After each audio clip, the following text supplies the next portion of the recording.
Assalamualaikum warahmatullahi wabarakatuh. Berjumpa lagi dengan Ustazah Wardah. Semoga kita semua diberi kesehatan, keselamatan, dan selalu diberi semangat untuk beribadah kepada Allah dan semangat dalam mencari ilmu. Dalam kesempatan kali ini kita akan lanjutkan pembelajaran kita, yaitu mempelajari pola barisan aritmatika.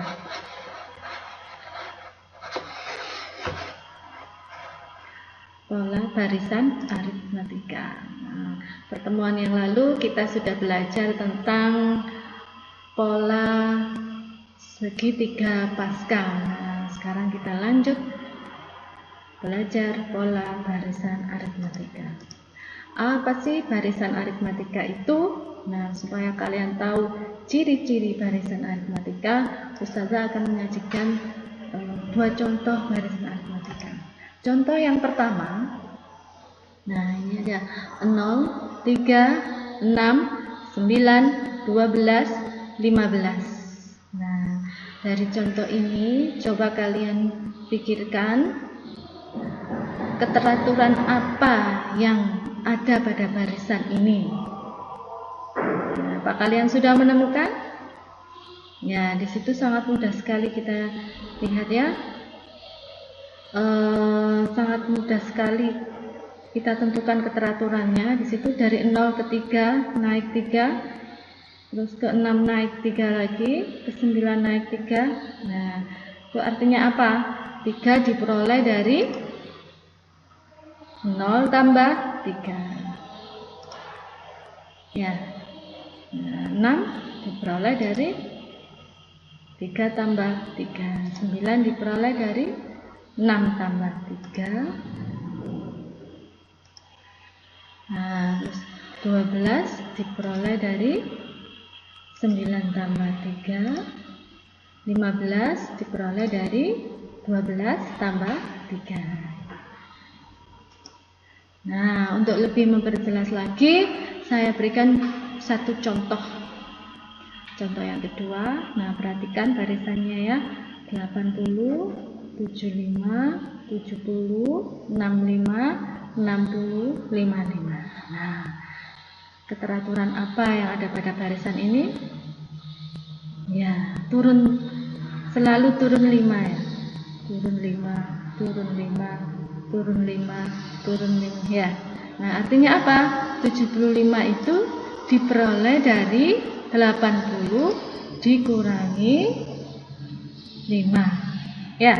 Atau dengan kata lain, 75 itu diperoleh dari 80 ditambah negatif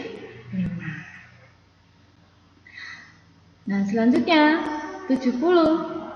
Ini diperoleh dari 75 dikurangi 5 atau 75 ditambah negatif 5. 65 diperoleh dari 70 dikurangi 5 atau 70 ditambah negatif 5.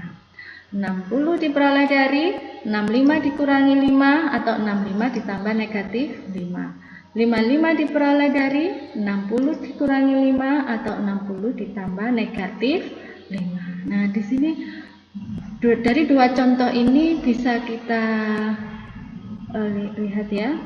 Ini dua barisan ini memiliki aturan ya. Memiliki aturan atau pola. Suku berikutnya diperoleh dari suku sebelumnya ditambah dengan bilangan yang tetap. Bilangan tetap ini 3. 3 ini bisa dikatakan sebagai selisih dua suku yang berdekatan. Jadi selisih dari 0 dan 3 atau selisih dari 3 dan 6. Ya.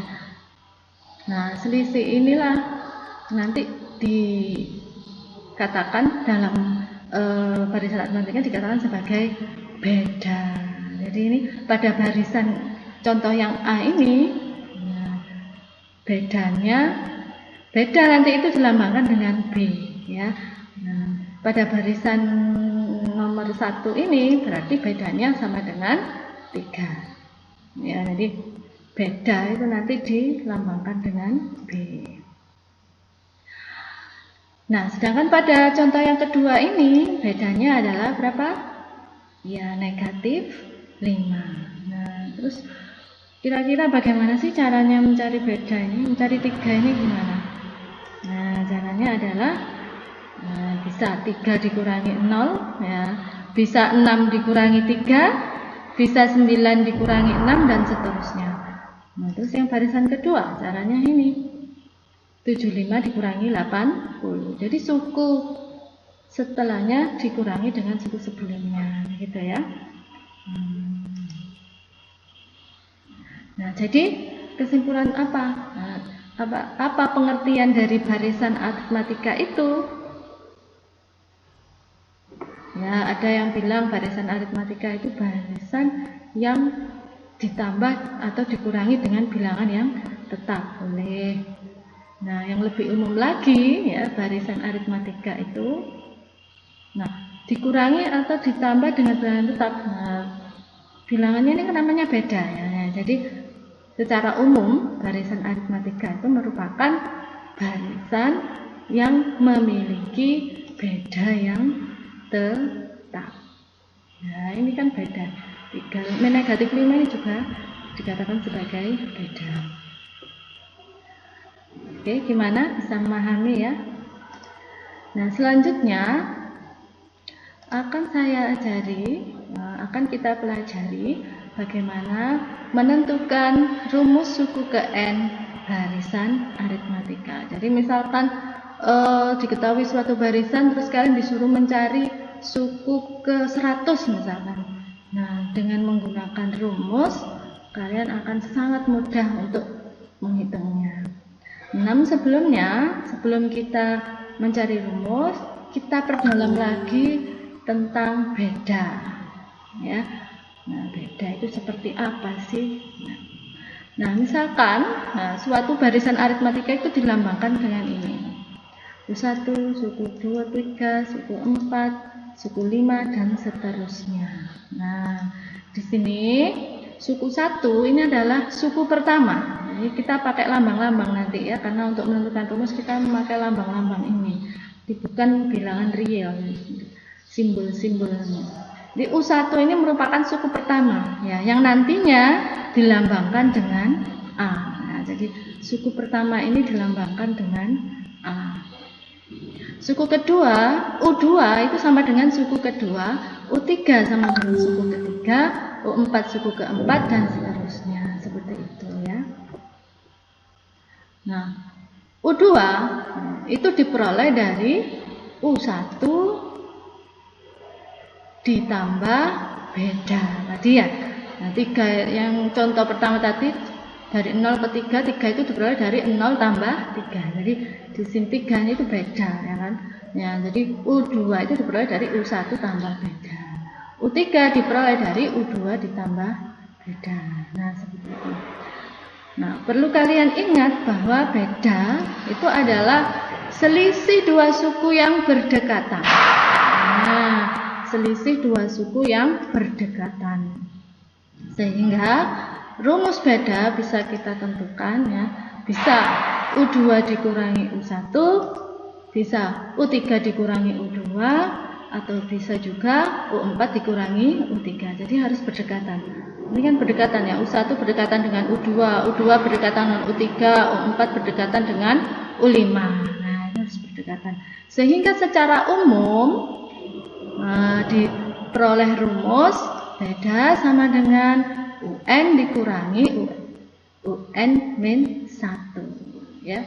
Jadi U2 dikurangi U1. Nah, ini N-nya ini dikurangi 1, 2 dikurangi 1, 1. Seperti itu. Nah, untuk lebih memperdalam pemahaman kalian tentang beda, saya beri contoh. Contoh, tentukan beda dari barisan 7, 4, 1, negatif 2. Nah, ini kamu harus periksa dulu apakah ini barisan aritmatika. Nah, coba 7 ke 4 dikurangi 3. 4 dikurangi 3, 1. 1 dikurangi 3, negatif 2. Iya, betul. Nah, ini barisan aritmatika. Nah, tentukan bedanya. Beda itu sama dengan U2 dikurangi U1. Boleh kamu memakai U3 dikurangi U2, boleh. Ya. Nah, saya memakai U2 dikurangi U1.